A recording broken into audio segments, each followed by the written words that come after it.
அனைவருக்கும் வணக்கம். இந்த நாளிலே ஒரு சர்வதேச இலக்கிய விருதை இந்த மேடையிலே நாங்கள் அறிவிக்கிறோம். Living Tamil award for world literature என்பது அதனுடைய தலைப்பு. வாழும் தமிழ் உலக இலக்கிய விருது என்று பெயர். அதை நாங்கள் இன்றைக்கு அறிவித்திருக்கிறோம். இந்த விருதை பற்றின ஒரு எண்ணம் ஒரு 6 ஆண்டுகளாகவே எங்களுக்கு இருக்கிறது. 3 முறை இப்படி ஒரு விருதை தொடங்க வேண்டும் என்பதை பற்றி பேசி இருக்கிறோம். வெவ்வேறு காரணங்களால் அது ஒத்தி போடப்பட்டது. 2 காரணங்கள். ஒன்று, நாங்கள் தொடர்ந்து விஷ்ணுபுரம் விருது கொடுத்து வருகிறோம். 15 ஆண்டுகளுக்கு மேலாக தமிழ் மூத்த படைப்பாளிகளுக்கு விஷ்ணுபுரம் விருதை வழங்கி வருகிறோம். இந்த விருது விஷ்ணுபுரம் விருதை ஏன் வழங்குகிறோம்னா, தமிழினுடைய தீவிரமான முக்கியமான பெரும் படைப்பாளிகள் எந்த அமைப்பின் விருதும் பெறாமலேயே மறைந்து கொண்டிருப்பதை பார்த்தோம். அப்படி அவங்க விட்டால் அது ஒரு பெரிய நன்றி கொன்ற தன்மை ஆகிவிடும். எங்கள் ஆசிரியர்கள், எங்கள் முன்னோடிகள் கௌரவிக்கப்பட வேண்டும் என்பதற்காக இதை ஆரம்பித்தோம். முழுக்க முழுக்க வாசகருடைய நிதி உதவியால் இதை தொடங்கினோம். மிக வெற்றிகரமாக நடந்து கொண்டிருக்கிறது. அதற்கு இந்திய அளவில் விருந்தினர்களை அழைப்போம். அப்படி இந்தியாவில் முக்கியமான படைப்பாளி விருந்தினராக வரக்கூடியவங்கெல்லாம் இவ்வளவு பெரிய ஒரு வாசகர் வட்டம் இங்கே இருக்கிறது எங்களுக்கு தெரியாது. தமிழை பற்றி இப்படி ஒரு எண்ணமே எங்களுக்கு கிடையாது. தமிழை நவீன இலக்கியம் இல்லை என்ற எண்ணம் தான் எங்களுக்கு இருக்குது என்று எங்கள்கிட்ட சொன்னாங்க. அப்போ எங்கள்கிட்ட இருக்குது என்பதை நாம் சொல்லணும் சார். நாம் தான் சொல்லணும். நம்மளை பற்றி வேறு யாரும் சொல்ல போகிறதில்ல. நம்மளை இழிவாக குனிந்து பார்க்கக்கூடிய இந்திய சூழலில், உலக சூழலில் நம்முடைய தரத்தை நாம் வெளிப்படுத்தணும் என்ற எண்ணம் எங்கள் வாசகர்களுக்கு இருந்தது. ஆக இதை தொடங்கலாம் என்றோம்.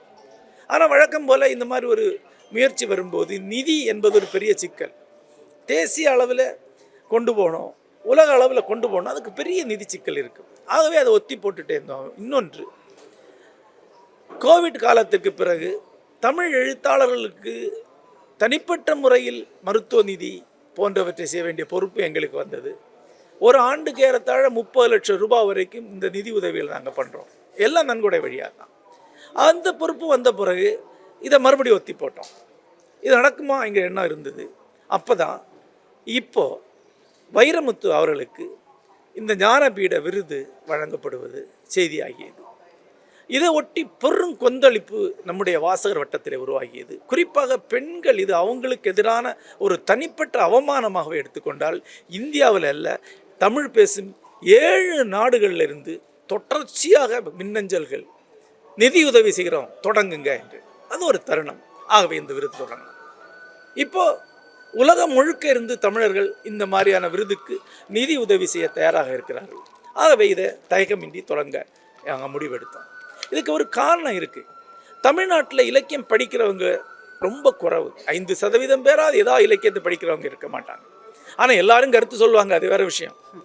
ஆனால் அந்த 5% பேருக்கு தெரிந்த ஒரு விஷயம் என்னன்னா, இந்திய சூழலில் நம்மை பற்றி, தமிழ் இலக்கியத்தை பற்றி எந்த மதிப்பும் கிடையாது.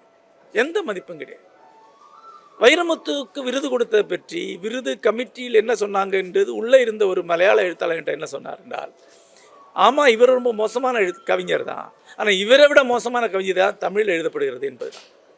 மலையாளத்தில் ஒரு மேடையில் தமிழில் நவீன இலக்கியமே உருவாகவில்லை, அகிலனுக்கு ஞானபீடம் கிடச்சிருக்கு, அந்த விருதை மலையாளத்தில் உள்ள 500 முக்கியமான நாவல் பட்டியலில் சேர்க்க முடியாது என்று ஒருத்தர் பேசுகிற என் காதில் கேட்டிருக்கேன். நான் எழுந்து அந்த மேடையில் சொன்னேன், தமிழில் எழுதக்கூடிய 500 நாவல்களில் ஒரு பட்டியல் அகிலனை சேர்க்க முடியாதுங்க, அவருக்கு ஞானபீடம் கொடுத்துருக்கு, அவரை வச்சு எங்களை மதிப்பிடாதீங்க. திரும்ப திரும்ப இந்தியாவில் இந்த விருது கிடைக்கக்கூடியவங்க, தமிழுடைய பிரதிநிதியாக இங்கே வந்து நிற்கக்கூடியவங்க, இவங்களை வச்சுக்கிட்டு எங்களை மதிப்பிடாதீங்க, எங்களுடைய மரபு வேறு, எங்களுக்கு புதுமைப்பித்தனில் இருந்து, காணாசூரிலிருந்து, சுந்தரராமசாமியிலிருந்து, அசோகமித்ரன்லேருந்து ஒரு பெரிய மரபு இருக்குது, மாஸ்டர்ஸ் இருக்கிறாங்க. இவங்களை உலக இலக்கியத்தில் எந்த மொழியில் எழுதக்கூடிய எந்த பெரிய இலக்கியவாதிக்கு முன்னாடி கொண்டு வைக்க முடியும்? அவங்கள கௌரவிக்கலை, நாங்கள் புறக்கணிச்சிருக்காங்க இந்திய சூழல். அதனால் நாங்கள் புறக்கணிக்கப்பட்டிருக்கோம். இந்த புறக்கணிப்பின் வலி எங்களுக்கு இருந்துக்கிட்டே இருந்தது. இந்த புறக்கணிப்பின் வலியை கடந்து போகணுங்கிற ஒரு வெறியோட தான் நியூயார்க் நகரத்தில் நவீன தமிழ் இலக்கியத்திற்காக ஏப்ரல் 3, 4 தேதிகளில் ஒரு நவீன தமிழ் இலக்கிய மாநாடு ஒன்றை நடத்துகிறோம். அமெரிக்காவிலிருந்து அமெரிக்க எழுத்தாளர்கள் 15 பேர் கலந்து கொள்கிறார்கள். தமிழ்நாட்டிலிருந்து 30 எழுத்தாளர்கள் கலந்து கொள்கிறாங்க. கிட்டத்தட்ட 50 எழுத்தாளர்கள் கலந்து கொள்ளக்கூடிய ஒரு பெரிய நிகழ்வு அது நியூயார்க்கில் நடக்குது. ஏன் அதை நடத்துகிறோம்? எங்களுக்கு தகுதி இருக்குது. நாங்கள் எழுதக்கூடிய இலக்கியம் உங்கள் இலக்கியத்துக்கு நிகரானு அவங்கள்ட்ட சொல்ல போகிறோம்.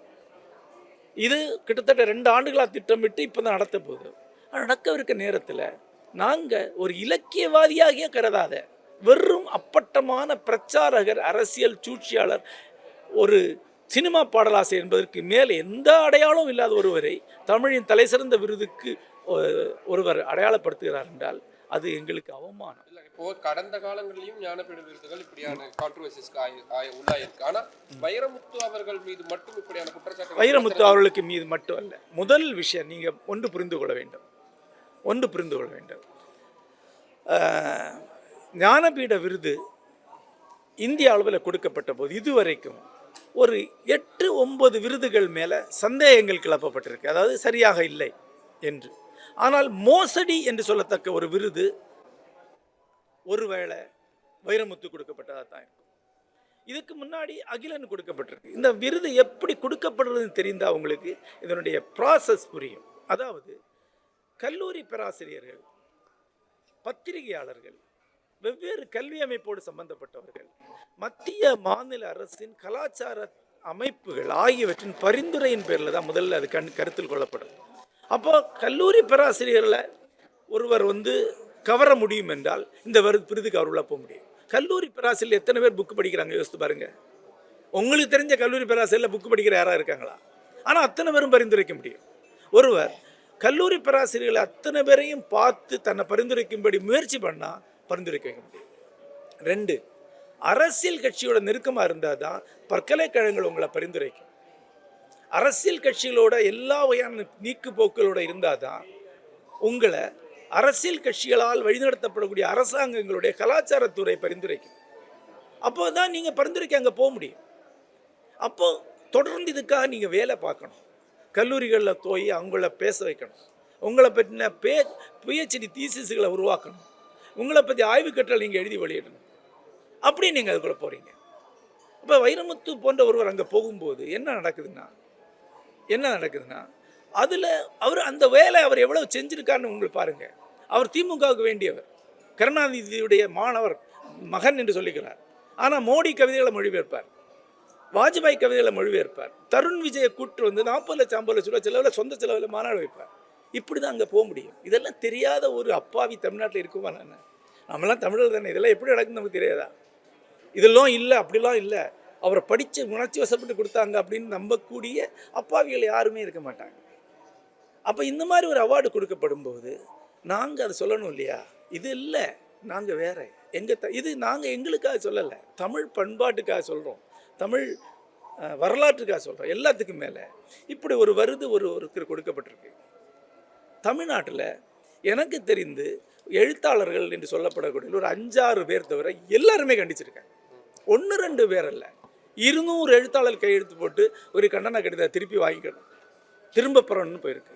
850 வாசகர்களும் எழுத்தாளர்களும் கையெழுத்து போட்டால் இன்னொரு மனு போயிருக்கு. 107 எழுத்தாளர் கையெழுத்து போட்டால் இன்னொரு மனு போயிருக்கு. எனக்கு நான் பார்க்குறேன், இதில் யாராவது ஆதரவு தெரிவித்த ஒரு நல்ல எழுத்தாளர் இருக்காரா? கொஞ்சம் ரைட்டாக சும்மா இருக்கிறாங்க, கொஞ்சம் கண்டிக்கிறாங்க. அப்போ இவ்வளவு ஒருங்கிணைந்த எதிர்ப்பு எங்கிருந்து வருதுங்கிறாது பொதுமக்கள் சிந்திக்கணும் இல்லையா? ஒட்டுமொத்தமாக அறிவுஜீவி சமூகமே இது தப்புன்னு சொல்லுன்னா அத்தனை பேரும் அவமானமாக எடுத்துக்கிறாங்கன்னா அதை யோசிக்கணும் இல்லையா? அதுதான் பேசினேன். இதுக்கு மேலே நம்ம பேச வேண்டாம். இது கண்டிக்க தகுந்தது. இது தமிழர்களை அவமானப்படுத்துவது. இதை ஒரு அளவுகோலாக வைத்துக்கொண்டு இந்தியா நம்மளை பார்க்கும்னா ஒவ்வொரு தமிழும் அதுக்காக வெக்கி குனிய வேண்டியிருக்கும். அவ்வளோதான்.